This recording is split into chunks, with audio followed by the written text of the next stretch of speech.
जिसमें इलेक्शन हो रहा है बीजेपी बड़ा दिखाई दे रही है, कैसे देखते हैं? सबसे पहले तो भारतीय जनता पार्टी के लोगों को जीत मिली है, उन्हें बधाई, और आशा करता हूं कि जो जनादेश दिल्ली की जनता ने उन्हें दिया है उसकी वो प्रतिपूर्ति करेंगे।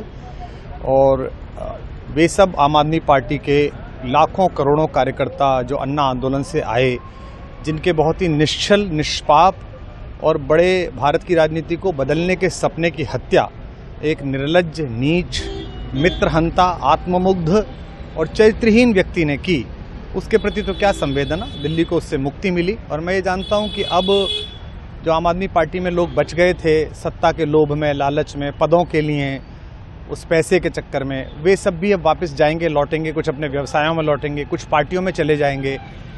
और पतन यहाँ से प्रारंभ हुआ है उन लोगों का।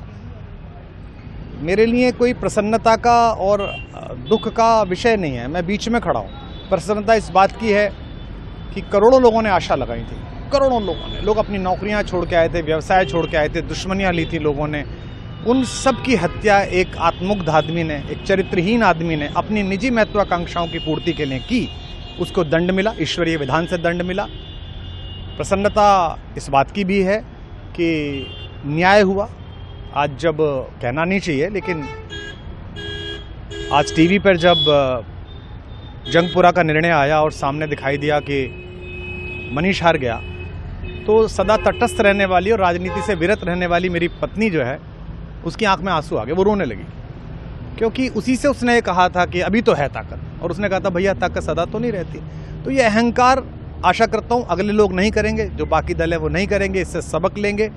और दिल्ली के नागरिकों को मैं अच्छे शासन के लिए बधाई देता हूँ। अब भारतीय जनता पार्टी अपने नेतृत्व में सरकार बनाकर दिल्ली के जो दुख थे पिछले 10 वर्ष के, उन्हें दूर करे। और आम आदमी पार्टी के समस्त कार्यकर्ताओं को कहता हूं कि आपने जिस किसी भी लोभ लालच में, सब कुछ जानते हुए एक ऐसे व्यक्ति के समर्थन में काम किया जिसने अपने मित्रों की पीठ में झुरा घोंपा, गुरु को धोखा दिया, अपने साथ कंधे से कंधा मिला के लड़ने वाली महिलाओं को अपने घर ला के पिटवाया, अपनी निजी सुख और साधन के लिए जनता का पैसा खर्च किया, अब उससे आशा लगानी छोड़ें, अब बाहर निकलें, अपना अपना जीवन देखें। मुझे राघवेंद्र सरकार राम की कृपा मिली, जिनका ये घर है, जिनकी कृपा से मैं यहाँ खड़ा हूँ। मुझ पर कृष्ण कृपा हुई कि मैं इस निर्लज्ज सर्कस से बाहर आ सका। मैं उन सब से भी अच्छे भविष्य की कामना करता हूँ कि वो कोई गंदगी ना फैलाएं कहीं भी, वो लौट जाएं अपने शिविरों में।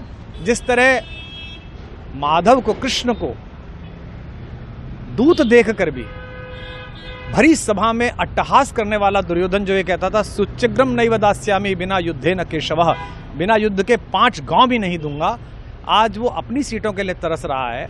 और मुझे पता है कि इस दुर्योधन का अंत भी टूटी हुई जंघा के साथ बड़ा ही दारुण होगा, और भारतीय राजनीति एक कलंकित अध्याय के रूप में इस बौने दुर्योधन को और इसके दरबार के तमाम शकुनियों को याद करेगी।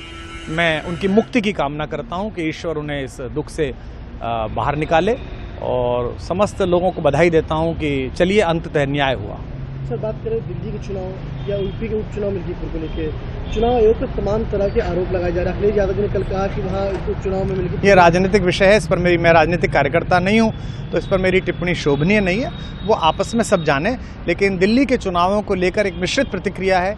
दुख है कि अन्ना आंदोलन से एक ऊर्जा जो पैदा हुई थी, जिससे देश में एक सकारात्मक बदलाव हो सकता था, एक वैकल्पिक राजनीति हो सकती थी, उसकी हत्या एक अहंकारी आदमी ने, एक आत्ममुग्ध और असुरक्षित आदमी ने कर दी।